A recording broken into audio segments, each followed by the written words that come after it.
guys, welcome back to another video. In this video, I'm gonna share with you some recipes that you can use to meal prep for weight loss, to meal prep your cold lunches that you don't have to reheat, you don't need a fridge for. I've gotten multiple requests to make this video, so I'm really happy to share with you 3 whole food, plant-based recipes that are great for weight loss and great that you can bring to lunch, whether for yourself, for your husband, for your kids, whomever, to work, to school, that you can have on hand that are still gonna be really delicious and nutritious, but not taste disgusting when you eat them cold. If you're brand new to my channel, make sure you hit that subscribe button. I put out videos every single week, and give this video a thumbs up if you enjoy the content. The full step-by-step recipes will be linked down in the description box, and make sure that you watch the whole video because I'm gonna share some extra tips later on to not make your cold lunch disgusting. Let's get into the recipes.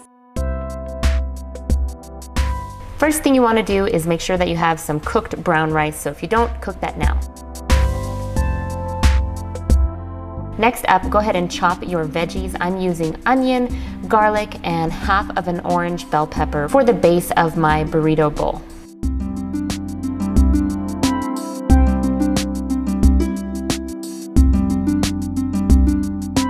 Now I'm chopping all the fresh veggies that will go on top of my burrito bowl. Fun fact that you can consider whenever you're making a recipe, try and get everything organized beforehand so that you have it all out in front of you and you don't miss any steps. Next up, I'm taking a frying pan, adding a little bit of vegetable broth and sauteing the onion and the garlic for a couple of minutes.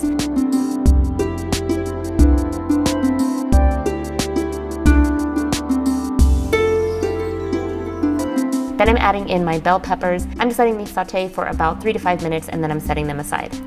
Drain your can of pinto beans and then you're gonna add about 1/8 of a teaspoon to 1/4 of a teaspoon of the following spices that sound good to you. I used cayenne pepper, cumin, smoked paprika, garlic powder, and salt.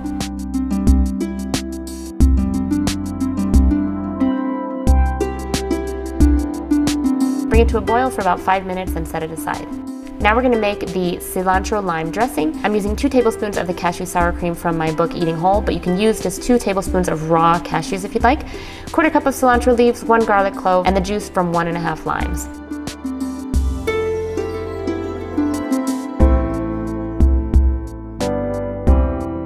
Now let's assemble this bowl. First, I'm starting with the sauteed veggies on the bottom, then the rice, then the beans, then the greens, and then the veggies on top.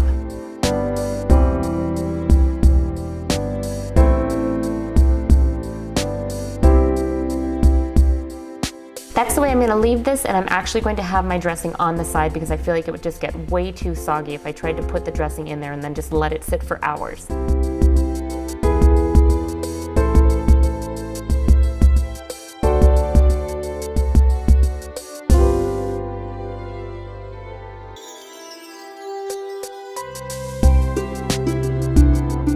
When you're ready to eat, just pour the dressing on and enjoy.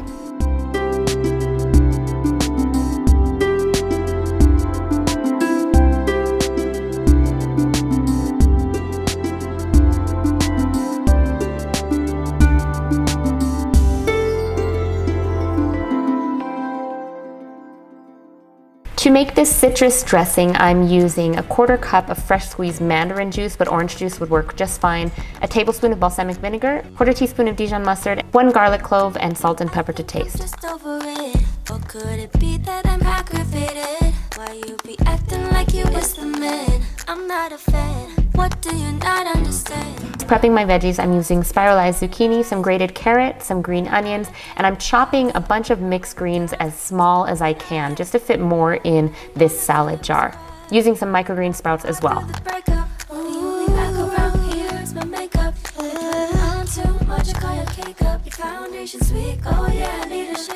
I'm slicing up some mandarin, and to assemble you just want to place the dressing, add the little pieces of orange or mandarin, your red cabbage, your zucchini, your carrots, your green onion, chickpeas for a little extra protein, some sunflower microgreens, and then all of that chopped lettuce, which you can really squish down.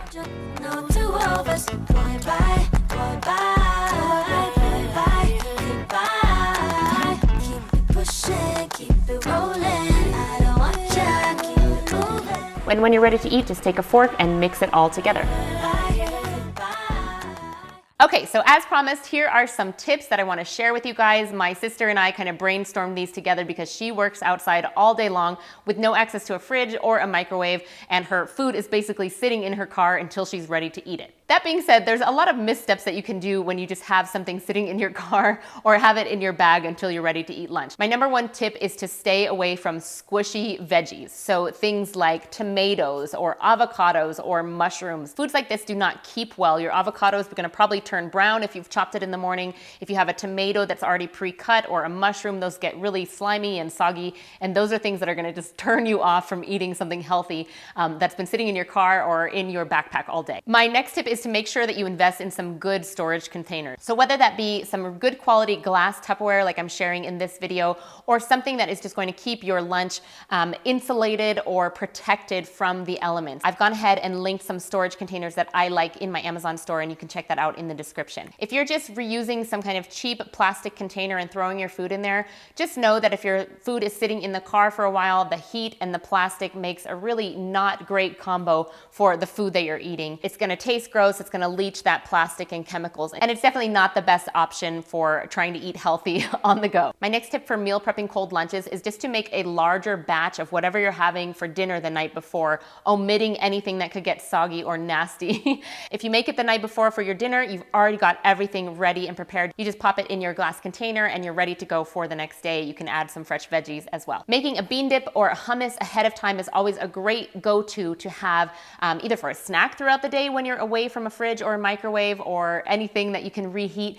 You can do that with veggies. You can spread it on some toast, make a really good and easy hummus sandwich. For me, hummus is a real go-to when it comes to any kind of travel or snacking in the car or having a sandwich. And then my last tip for keeping things fresh and not disgusting in your meals is that you really just be mindful to the way that you're layering. You can store the dressing separately, or you can put the dressing as the first layer and then layer on top in accordance to what's gonna get soggiest. And whatever's gonna get soggiest, you put on the very top, close it with a nice airtight lid, and by the time you get to it, it's gonna be the freshest that it can possibly be. Bring enough water to a boil so you can cook some pasta. In a food processor, I'm adding almonds and garlic, 1 jar of roasted red bell peppers that have been drained of their water, sherry wine, vegetable broth, and then I'm processing this just for a bit to kind of grind up the almonds. I can't go back to sleep. Hey, oh, walking in the night with the moon and the stars, they make me feel alright. Hey, ho, walking in the night. And now I'm adding in a 1/4 cup of sun-dried tomatoes, some garlic powder, and at this point you can taste it and see if you need to add a little bit of salt. Now this is going to look chunky, but it's also going to look a little bit watery. Don't be alarmed by this. Now cook the pasta according to package directions, and about 3 minutes before it's actually done, add in your frozen peas just so they can cook, and then drain both together and set them aside. And he stops for a moment, wags his tail and keeps on grooving. Trees cast shadows from the moon up above, and Once your sauce is ready to go, just put the pasta and the peas back in the pan and add in the Romesco sauce and combine until it's well coated. on my mind, so everything's okay. Hey, oh, walking in the night with the moon. Now I see the irony of this, that it is warm when I'm putting it in the container. But this pasta works well warm, but it also tastes really good cold. You're gonna garnish it with a little bit more salt to taste and some more of those sun-dried tomatoes, which really make this dish taste very nice. And I promise you that this really does taste good cold. Think of it as a twist on your classic cold pasta salad. Okay, you guys, so those are 3 meal prep ideas that you can use for, of course, weight loss. You can use these when you have no fridge or no microwave, no way to reheat. They're cold lunches that you can send off with your kids, your husband, yourself, as you go to work and as you go to school. I hope that you enjoyed them. Recipes are linked down in the description below. And it's been a really long time since I did just a straight recipe video, so I had a lot of fun making this video. Let me know in the comments below which recipe kind of piqued your interest and that you want to try first. Thank you so much for watching. Give it a thumbs up if you enjoyed, and subscribe, and I will see you in my next video. Have a great day. Bye.